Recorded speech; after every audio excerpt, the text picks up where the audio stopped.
তাহলে বুঝতে পারবেন যে আসলে সে হক্কানি পীর। আর যদি বউ মুরিদ না হয় তাহলে বুঝবে যে হক্কানি পীর নয়।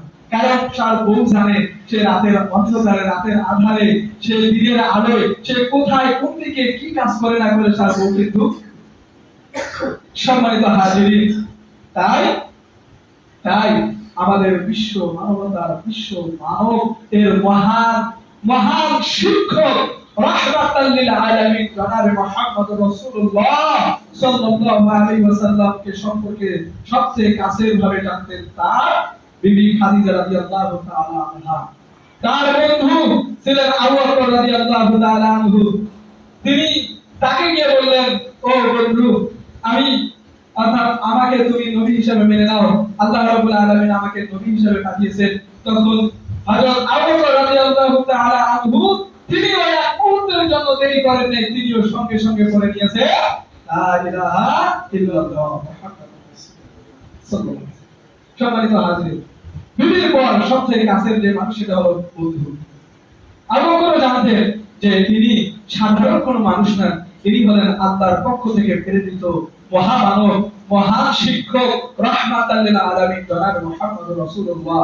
তিনি নবী, আমি তার নবুয়তকে মেনে, তার নবুয়তকে তিনিও মেনে নিলেন।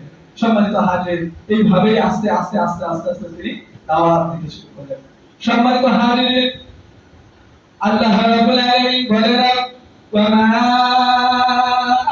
আতাকুমুর রাসূলু ফাখুযুহু ওয়া মা নাহাকুম আনহু ফান্তাহু। আর আমার রাসূল সাল্লাল্লাহু আলাইহি ওয়াসাল্লাম, আমার রাসূল সাল্লাল্লাহু আলাইহি ওয়াসাল্লাম তোমাদেরকে যা দেয় তা তোমরা গ্রহণ করো, আর যা থেকে নিষেধ করেন তা তোমরা বর্জন করো।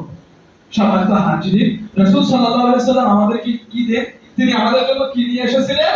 তিনি সর্বপ্রথম আমাদের জন্য যেটা নিয়ে এসেছিলেন সেটা হলো আল্লাহ রাসূল সাল্লাল্লাহু আলাইহি ওয়াসাল্লাম বলেন, ইয়া আইয়ুহান নাসু কুলু লা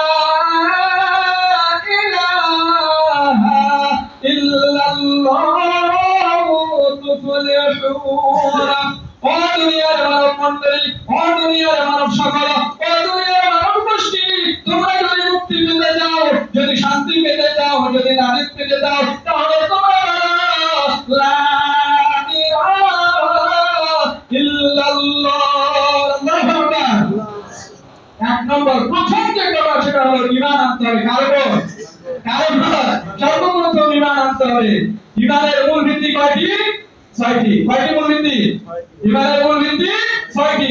এক নম্বর হলো আমানতু বিল্লাহ, রাসূল আল্লাহ তাআলার উপর ঈমান।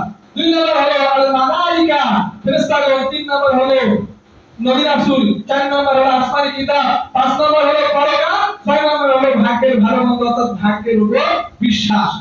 এই ছয়টা বিষয়ের উপর আমাদেরকে ঈমান আনতে হবে। আমরা কি এই ছয়টা বিষয়ের উপর ঈমান এনেছি?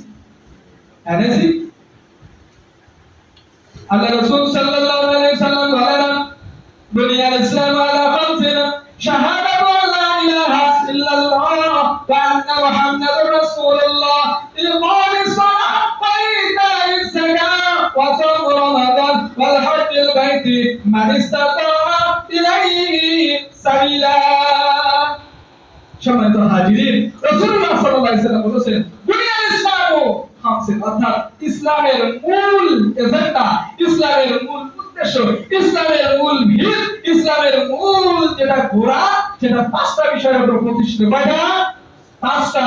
যে ব্যক্তি কালিমা পড়ে ইসলাম ধর্মের মধ্যে অর্থাৎ ঈমান নিয়ে আসলো, আর তার প্রতি ঈমান নিয়ে আসলো, তার পরবর্তী কাজ হলো ইকামিস সালাত, সালাতকে প্রতিষ্ঠিত করা। কি করা?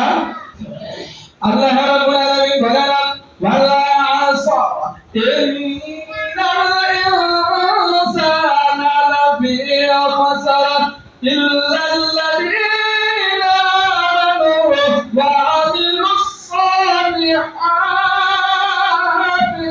ওয়া তাওয়াসাউ বিল হক ওয়া তাওয়াসাউ বিস সাবর। সময়ের শপথ, সময়ের কসম, সময়ের সময় একটা মহা মূল্যবান একটা জিনিস। ওয়ালা সুরিনাল ইনসানা ফি খুসর, নিশ্চয়ই অবশ্যই পৃথিবীর সমগ্র পৃথিবীর মানব জাতি তারা সবাই ক্ষতির মধ্যে নিমজ্জিত। ইল্লাল্লাযিনা আমানু, একমাত্র অর্থাৎ চারটা বিষয়, চার চরিত্রের অধিকারী যারা। ইল্লাল্লাযিনা আমানু, যারা প্রথম নাম্বার ঈমান এনেছে, ওয়া আমিলুস সলিহাত, ঈমান আনার সাথে সাথে আমলে সালাত সৎ কাজ করেছে, ওয়া তাওয়াসাউ বিল হক ওয়া তাওয়াসাউ বিস সাবর, এবং ধৈর্য ধারণ করেছে হকের উপদেশ দিয়েছে, ধৈর্যের উপরে প্রতিষ্ঠিত হয়েছে এবং হকের উপরে প্রতিষ্ঠিত আছে। এই চার গুণে গুণান্বিত যারা, তারাই মাত্র ক্ষতি থেকে বেঁচে যাবে, তারাই মাত্র জাহান্নাম থেকে বাঁচবে। আল্লাহ রাব্বুল আলামিন বলেন, ইন্নাল্লাযীনা আমানু ওয়া আমিলুস সালিহাতি কানাত লাহুম জান্নাতুল ফিরদাউসি নুজুলা। আল্লাহ রাব্বুল আলামিন বলেন, ইন্নাল্লাযীনা আমানু, নিশ্চয়ই যারা আল্লাহ ঈমান ওয়া আমিলুস সালিহাত, ওই অনুযায়ী যারা সৎ কাজ করলো, কানাত লাহুম জান্নাতুল ফিরদাউসি নুজুলা, তাদের জন্য সুসংবাদ, তাদের জন্য সুখবর, জান্নাতুল ফিরদাউস। আল্লাহু আকবার। তাহলে ঈমান, আল্লাহ রাসূল সাল্লাল্লাহু আলাইহি সাল্লাম আমাদেরকে সর্বপ্রথম যে জিনিসটা দিলে সেটা হলো দুনিয়ার মানবমণ্ডলী। তোমরা যদি বাঁচতে চাও, তোমরা যদি মুক্তি পেতে চাও, তোমরা যদি নাজাত চাও, তাহলে তোমরা ঈমান আনো কার উপর, এবং ওই অনুযায়ী তোমরা আমলে সালেহ করো। আমলে সালেহ সর্বপ্রথম সর্বশ্রেষ্ঠ আমলে সালেহের নাম কি বলেন তো? যে জিনিসটা, যে আমলের কারণে কাল কিয়ামতের দিন মানুষজন জাহান্নামে যাবে, তার নাম কি? সালাত। তার নাম কি? সালাত। এই সালাতের কারণে মানুষ জাহান্নামে যাবে। সম্মানিত হাজির, আল্লাহ রাব্বুল আলামিন বলেন, ক্বালু লাম নাকু মিনাল মুসাল্লিন ক্বালা সালাকুনা সাফার। তোমরা কেন আজকে জাহান্নামে এসেছো? আল্লাহ রাব্বুল আলামিন বলেন, তারা বলবে, ক্বালু লাম নাকু মিনাল মুসাল্লিন, আমরা ওই দুনিয়ার জীবনে আমরা ঈমান নিয়ে আসার পরে আমরা সালাত আদায় করি নাই। প্রথমেই ধরা খেতে হবে, তাই অতএব আসুন আমরা সকলেই মিলে আল্লাহর ওয়াস্তুকে আঁকড়ে ধরি। ওয়া আতাসিমু বিহাবিলিল্লাহি জামিআ, তোমরা সকলেই মিলে, সবাই মিলে আল্লাহর ওয়াস্তুকে ধারণ করো। কিভাবে ধারণ করতে হবে? সকলেই মিলে, সবাই মিলে, সকলকে ঈমান আনতে হবে কার উপর, এবং ওই অনুযায়ী সালাতকে প্রতিষ্ঠিত করতে হবে দুনিয়ার বুকে, তথা সমাজের বুকে, জমিনের উপরে, রাষ্ট্রের বুকে সমাজকে তথা সালাতকে প্রতিষ্ঠিত করতে হবে। সালাত যদি প্রতিষ্ঠিত হয়ে যায়, তাহলে কোনো অন্যায়, কোনো অনাচার, কোনো দুর্নীতি, কোনো সুদ, কোনো ঘুষ, কোনো অন্যায় অপকর্ম এই দুনিয়ার বুকে থাকবে। ইন্নাস সালাতা তানহা আনিল ফাহশাই ওয়াল মুনকার, নিশ্চয়ই সালাত মানুষকে অপকর্ম থেকে বাঁচায় দেয়। আল্লাহর নবী, আমাদের নবী, আপনার আমার নবী রাহমাতাল লিল আলামিন, বিশ্ব নবী, বিশ্বের মানবতার মুক্তির দূত, যিনি বিশ্বের মানবের জন্য এসেছেন, তিনি সর্বশেষ যে কথাটা বলেছেন সেটা হলো আস-সালাত, আস-সালাত, আস-সালাত, ওয়া মা মালাকাত আইমানুহুম, আস-সালাত, ও আমার উম্মতের আস-সালাত, তোমরা সালাত ছেড়ে দিও না।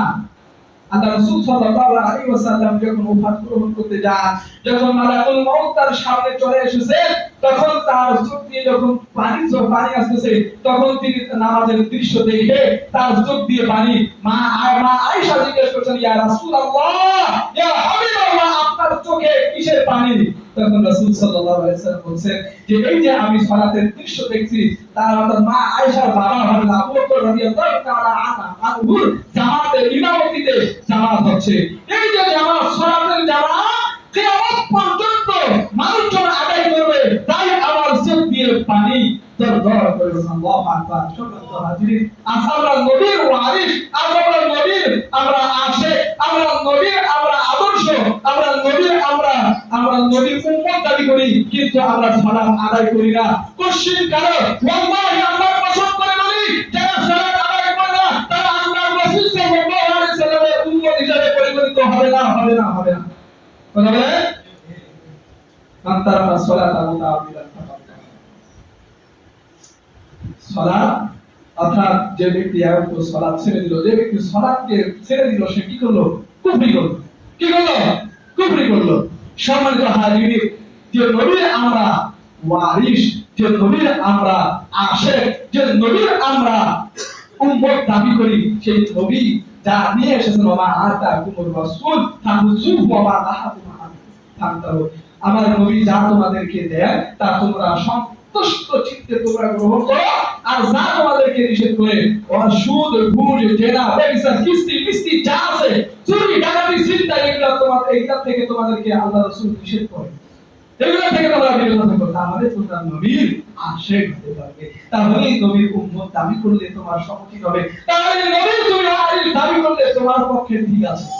কাল কিয়ামতের দিন তিনি সুপারিশ করবেন, যার সুপারিশ ছাড়া আল্লাহ রাব্বুল আলামিন বিচার কার্য পরিচালনা শুরু করবেন না। তিনি কে? আমাদের নবী, আপনার আমার নবী। আপনি আমি তো নবী দাবি করছি, আমরা নবী দাবি করছি, আমাদের জন্য সুপারিশ করবেন, এই আশা আমরা করছি। কিন্তু কশিন কালেও যারা সালাত আদায় করে না, তাদের জন্য আল্লাহ রাসূল সাল্লাল্লাহু আলাইহি ওয়াসাল্লাম সুপারিশ করবেন। আল্লাহ রাব্বুল আলামিন আমাদেরকে আমাদের বিশ্ব মানবতার মুক্তির দূত, বিশ্ব মানবতার বিশ্ব নবী, রাহমাতাল লিল আলামিন জনাব মুহাম্মদুর রাসূলুল্লাহ সাল্লাল্লাহু আলাইহি ওয়াসাল্লামের আদর্শ এই দুনিয়ার বুকে বাস্তবায়ন করার তৌফিক দান করুন। আল্লাহুম্মা আমিন। ওয়া আখিরু দাওয়ানা আলহামদুলিল্লাহি রাব্বিল আলামিন।